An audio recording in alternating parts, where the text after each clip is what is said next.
So you left a religion. What is the way forward? How do you handle relationships with believers? And what does your life look like now? These are the sorts of topics that we'll be touching on today. I'm Apostate Aladdin, joined by Drew, aka Genetically Modified Skeptic, and you're watching one of the best ex-Muslim YouTube channels, so consider subscribing if you haven't already. Drew, I need your help today. Okay, what's going on? Lay it on me. So a person from my Muslim life has been reaching out to me repeatedly, and I have unfortunately been ignoring him. So I need you to help me talk through my thoughts and feelings about it, and maybe figure out what to do next. Are you up for it? You know, I actually have a degree in counseling psychology, and this is the rare opportunity to maybe use that a little bit. So yeah, I'll do my best. Let's talk. All right, thank you. Just saved me a couple $100 on therapy this week. So it's funny because usually I'm the person that people reach out to in situations like these to help them figure out what to do or what their options are. But here I am asking for help because I suppose every Aladdin needs his own Aladdin. So a little bit of background information. As you know, I grew up Muslim in the Middle East. MashaAllah. And I left Islam after years of questioning, and now I help other questioning Muslims and ex-Muslims to think critically and hopefully to have an easier time with their journey through faith. And I wear a mask because this is a very dangerous job. Many believers don't take too kindly to criticism of their religion, and the official ruling, according to Sharia, is that people like me deserve to be executed by an Islamic government. And for some reason, every time you and I work together, I get a ton of new comments asking me why I'm wearing a mask, and that is why I wear a mask. So as you can imagine, not a lot of people from my past life as a Muslim know much about my beliefs now, or that I am a vocal apostate. And one of those people is a sheikh who used to give me weekly Quran lessons, and he's been reaching out to me a lot over the years, and I haven't had it in me to pick up the phone and call him. Did you get along with this guy? Is this an old nemesis? Was this a friend? I would consider him to be the friendliest sheikh that I've interacted with and the friendliest sheikh that had mentored me over the years. He used to teach me how to recite and memorize Quran, and he taught me about the stories and verses that we came across. He was always pretty cheerful and smiley, and he cracked jokes with me, and he was a very kind person. And I don't remember asking him a lot of very tough questions at the time. I might have asked him questions here and there, and I took his answers. I trusted his answers because he was a sort of an authority figure religiously in my life. He always thought of me as a good kid. He praised me to my parents, so we generally had a very good relationship, I'd say. All right, so why not talk to him now? So it's not even like he's asking for much when he reaches out to me. He just wants to check in on me and make sure that I'm okay, if I have any updates. He's also reached out to my father over the years to ask the same thing. And at first, I was ignoring him when I was a Muslim because I was going through a long and difficult crisis of faith. And because I was ashamed to tell him about that, or ashamed to tell him that I haven't been keeping up with memorizing the Quran or with prayer. So I knew that if I were to talk to him, I'd feel compelled to lie about it.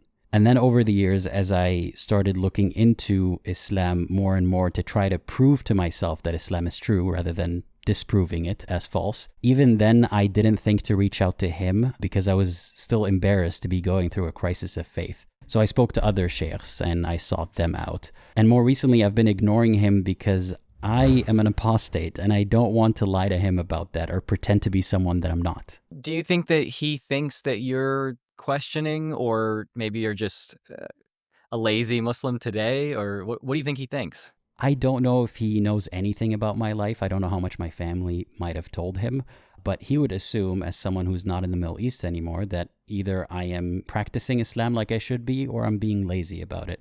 But I don't think he'd ever consider the possibility that I don't practice at all anymore or I don't believe. He might think that I'm in one of those states where I'm just neglecting religion right now, but I don't think it would cross his mind to think that I'm an apostate. So you'd be breaking something pretty big to him if you did talk to him straightforwardly, at least. Yeah, there's so much that could go wrong if I do talk to him honestly, and that is why I'm not even sure what my options are. So I could ignore him for the rest of my life, and that would be the easiest thing to do, to be honest, and it would preserve my peace, but his feelings might be hurt because nobody's busy for that long. So there's no way that I didn't know that he was reaching out to me. And if I was to ignore him, I'd feel bad because here I am on this channel trying to help people and make us more visible, and I confront a lot of problematic beliefs and the people who hold them. Very curious, according to your law, are you allowed to sleep with the donkey and get away with it? to why Are you you bring are this you up. serious? Would you sleep with a donkey? Can you imagine if I asked Muslims, hey Muslims, why don't you sleep with donkeys? Because we're not allowed. Because we're not allowed? Because I don't need God to tell me not to donkeys, Adil. It's that easy. Oh my God. And I confront a lot of problematic beliefs and the people who hold them, and yet I can't talk to somebody in my life about this. So I feel like I should be confronting him instead of ignoring him. So I could call him and I could just make sure he's okay, exchange some pleasantries, and try to avoid the topic altogether of religion. But I doubt that it wouldn't come up. I have a feeling that it would definitely come up. Yeah, I've had a lot of commenters say something like, why didn't you just pretend in front of such and such person? Or why is it such a big deal that you're an atheist? No one would ever ask about it. No one would ever know. It's hard to explain to people who didn't grow up the way that maybe we did that you can't just hide it. It is almost a visible feature of your life when you are super religious. Like, it would come up realistically, right? And hiding it goes beyond just not bringing it up yourself. You have to actively lie and build up a whole other version of yourself just so that they're not suspicious, or just so that you're hiding it well enough. So it's not us who are trying to be out and trying to talk about it with people in our lives. It's that they notice the red flags immediately and they want to investigate. And given how Islam is a focal point in his life more so than most Muslims, given that he does teach Islam, I can't imagine that he wouldn't want to know what his old student is up to these days when it comes to memorizing Quran at the very least. He'd probably assume that I pray still to some extent, but it's not uncommon for people to ask each other jokingly or otherwise, are you still praying? Do you pray your 5 prayers every day? So there's a lot of pressure there. And if I were to lie to him, that would just buy my peace of mind and then I can move on. And for a lot of people, that is the best option for them, for their well-being and so on. But in my case, I feel a lot of pressure to not be avoided with him. Why do you feel the pressure to not avoid him? I'm assuming by not avoid him, you mean be direct and like tell him the truth about what you do and who you are today. So one aspect of it is that I am tired of pretending to be somebody I'm not. And if I were to give him half-truths or talk to him and kind of avoid the topic, or maybe play into that narrative that he expects, which is that I'm just a lazy Muslim right now and someday I'll just return back to Islam, I think I'd feel bad about myself because I'm tired of putting on a mask, ironically. I would feel very infantilized by having to pretend like I'm a child hiding something from a parent. I'm 30, I can't be doing this anymore. And I'd feel very disempowered after doing all of what I'm doing here on this channel to help myself and other people. In my personal life, I still can't just tell a guy the truth. That doesn't feel right. And I'm also worried that if I downplay my lack of belief or if I sugarcoat it, that I am playing into that narrative that a lot of Muslims believe in, which is that there is no such thing as an ex-Muslim, as a person who used to know Islam and then left it. But I would like him to know the truth because I want people like me to be more visible, not just on the internet, but also in our day-to-day lives. I want him to have an example of a person who he taught everything right. He gave the best foundation, best Islamic foundation he could give, and yet the person doesn't believe anymore. That does happen, and that doesn't make me a villain. Yeah, there's a lot of stereotypes and narratives that these folks have, the people that I grew up with have about apostates and people who don't believe. And any conversation we have directly with them about apostasy or disbelief, your character becomes someone in that story they already have in their head. It really makes you wonder, who is the conversation for when the conversation revolves around the narratives that they have in their head, rather than it being a more collaborative, direct and honest discussion where you both start with an open mind. And I would be handling him in that conversation, knowing all that I know about him and about believers and about how believers think. It'll feel like I am the adult in the conversation. I'm the one with the emotional maturity. I know that it is hard for him to grasp the concept of somebody not believing in this stuff anymore, given that he lives and breathes Islam all the time, and to have to grapple with the consequences that he thinks are very real, that a star student of his is now possibly going to hell, and that he could have done something differently or should do something differently, or maybe he can accept the finality of it, that I'm never coming back. But I understand how depressing and distressing that can be. And even though it's not my fault, it feels like I have a hand to play in it just by being honest. So to some extent, it feels like I should lie to save his feelings. But at the same time, lying all the time makes you feel bad about yourself. You feel like a dishonest person. And if the lie is someday exposed, then you look like a person who was avoiding telling the truth and cannot be trusted, even though the reason is to try to save his feelings. It's unfortunate to have this kind of dilemma where you are basically trying to handle his feelings for him, like you said, being like the emotionally mature person in the room. But while I would usually say that it's not your responsibility to handle someone else's feelings, I've personally been there as well. In fact, the number one reason that kept me from coming out to my parents and telling them that I didn't believe in God anymore was I was worried that they would think their child was going to hell, and the great deep pain that they would feel from that is something that I couldn't even vicariously stomach, the pain that I could imagine them going through. So I won't minimize what you're saying by telling you shouldn't feel responsible for his feelings. Yeah, I know I shouldn't. In theory, I know that. But in practice, it's a lot harder to actually enact that. And maybe in this case, it's easier than if this was a parent or a closer family member, but the principle still applies. So I know there are a lot of people out there who can relate to this, having to balance being themselves and telling people the truth, hurting their feelings and possibly distressing them because of beliefs that we didn't instill in them. It's not our fault that they think that way, but we still want to save them from that. So it's a very difficult position to be in. When I say that I worry about his feelings and I worry about his reaction, it's not that I'm worried that this man will be disappointed in me or would think I'm a bad person. To some extent, unfortunately, you have to just not value the opinions of some people in your life. It's not that disappointment that stops me. It's that I'm worried about the distress that he's going to be going through out of his care for me, assuming that he doesn't try to harm me in any way, which I don't think he would. But still, his reaction and his strategy going forward could harm me indirectly or could harm my family. For example, if he were to feel so distressed that he feels the need to do something about it, he might start hounding my father about setting up a meeting with him or with me, which there's no information that my family doesn't already know, but to kind of open up old wounds and to have them be witnessed by people outside of the family might distress my family more than it distresses me. And it might disturb the equilibrium that took so long for me to reach with them. Because it's one thing for me to have that conversation with them and work through it over a long period of time privately. It's another for them to be perceived by their fellow believers, and especially by someone from a position of religious authority. The kind of embarrassment and shame that I felt in talking to that sheikh in the past, I'm sure they would feel something similar, having to stand in front of him and explain how they're okay with all this, how they didn't reach out to him to intervene a long time ago. All of that is something that they didn't sign up for, but again, neither did I.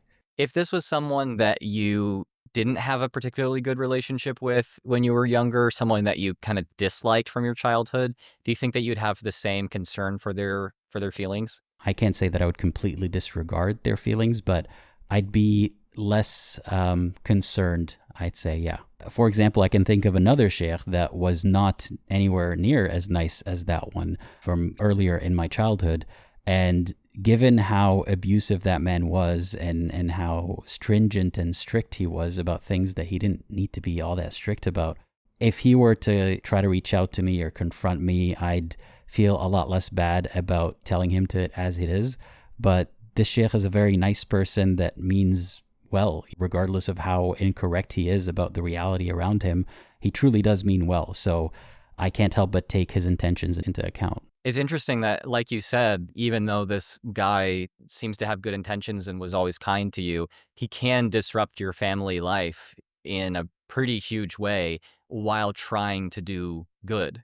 Is that a product of his misunderstanding, you think? I mean, from his perspective, it makes perfect sense. Stirring up some drama or upsetting people's feelings, that pales in comparison to the eternal fate. So the math just makes sense in his mind.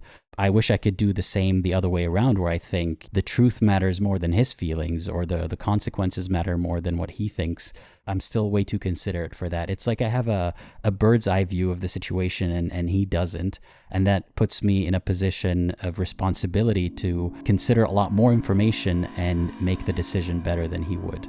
It sounds like you're in a position of more responsibility, but also less social power in a way. Because I'm assuming that this guy and your parents probably agree a whole lot more than you and your family would. Yeah. So tell me more about the downsides about being open and honest with this guy. If I were to be honest with him and telling him that I don't believe anymore, even if I omit the part where I'm a visible apostate who is actually talking about this stuff publicly, I worry that I'm still not telling him the entire truth. But even then, he would want to engage with me and try to prove that I must have missed something, that he must have the answer, or somebody else he knows must have the answer. And I've done that song and dance already so many times. I don't think that there's anything he can tell me that is new, though I'm open to hearing it from most people. I'd rather not have that conversation with him, given the stakes. I don't see the conversation benefiting me because he doesn't have any new information unless there has been an update in religion since I last talked to him, which there hasn't. So I kind of don't even see the point of that honest discussion from that angle. It doesn't really help either of us, but I guess it does help me feel better about not being a hypocrite. If someone said, you don't know whether he's going to be open-minded or not, why not just give him a chance? How would you respond to that? I'd be open to that in theory, but I just highly doubt that that is an option. Like, I could take that risk for myself, but I'd be taking it on behalf of so many people, including him, if I were to go ahead and just tell him the truth. To give you an idea of how religious this man is, he needed to talk to my mother about something, and the whole time he was looking completely away, looking at the ground, making it a point not to even look in her direction, despite her being covered as a hijabi woman and everything. It's a sign of respect. It's to indicate that there's absolutely no lust in the situation, but it is weird. Making a show of how you definitely are not oogling that person with your eyes is kind of giving off the wrong impression that if you look towards them, you might be thinking about them sexually. But that's just how a lot of religious people think.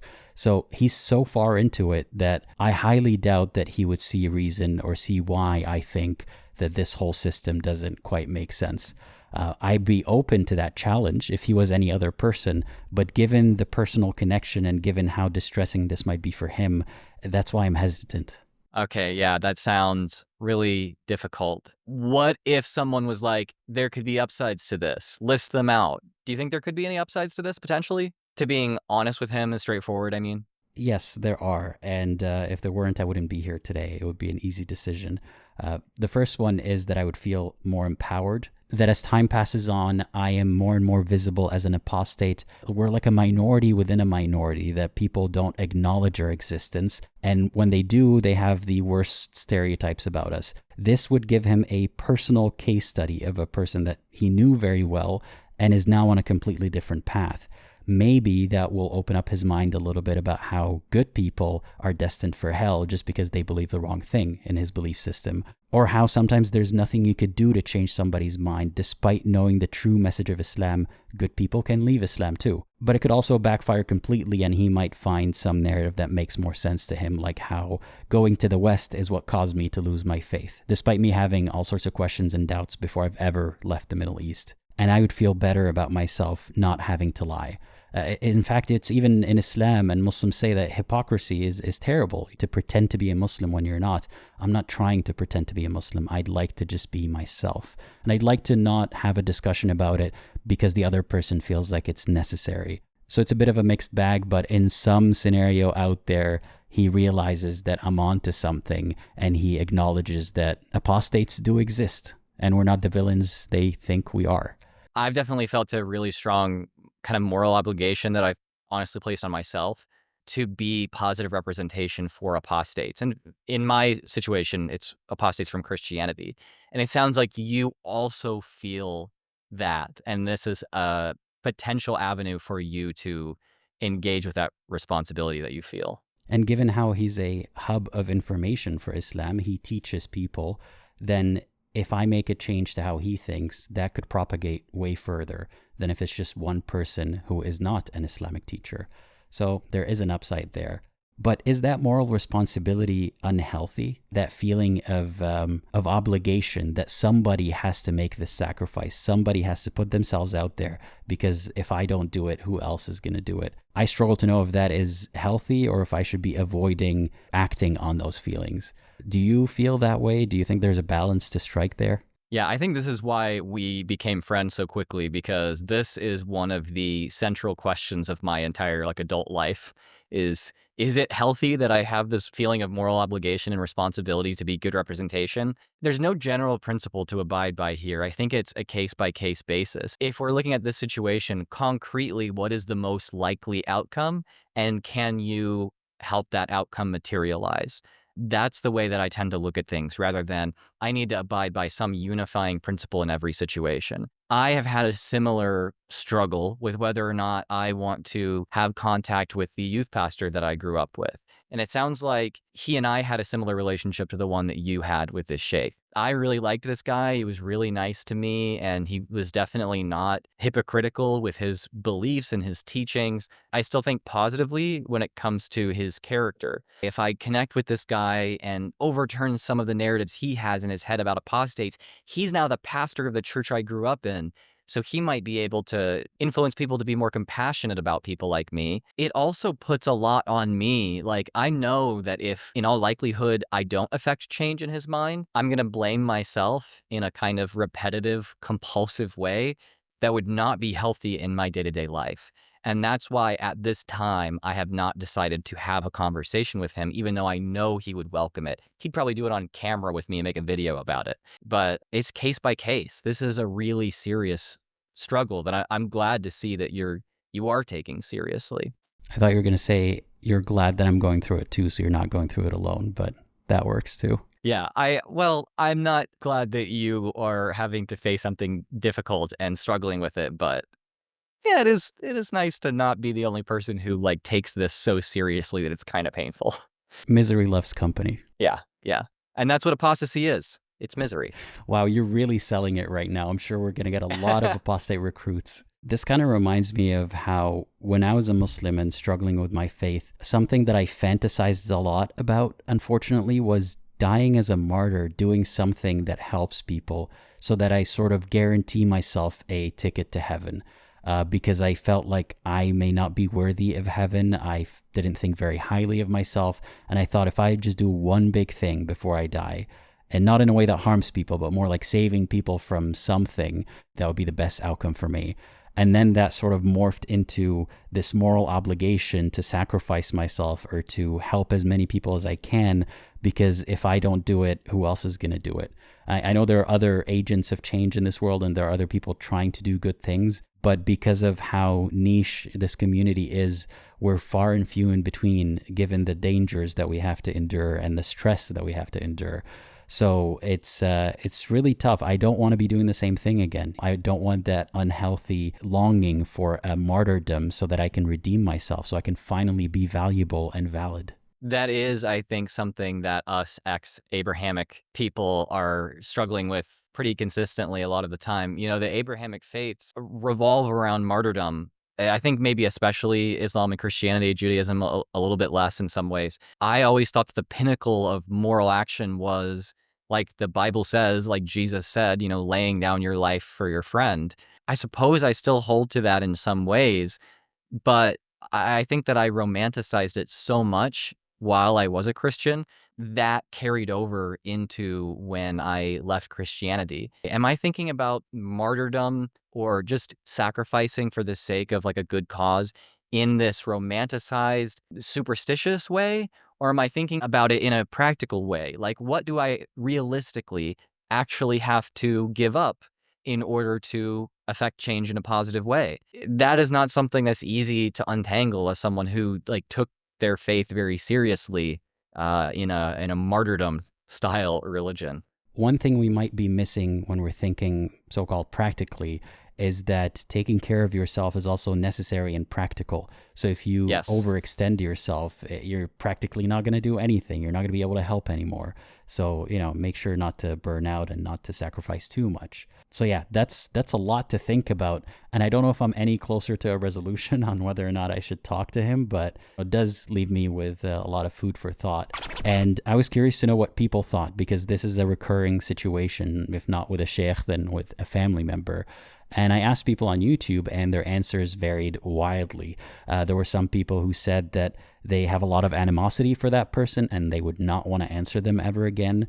There are people who said they would answer them, but they would stay away from the topic. And some said they would just tell the truth.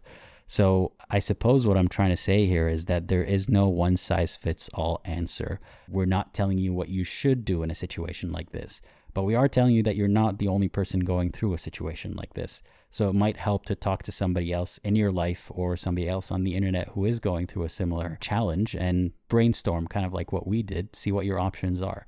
Because it is a lot easier to make a decision once you know what the options are than to feel all the dread of the uncertainty and the anxiety of all the things that could go wrong. You know, something that you take very seriously, as do I, is being a model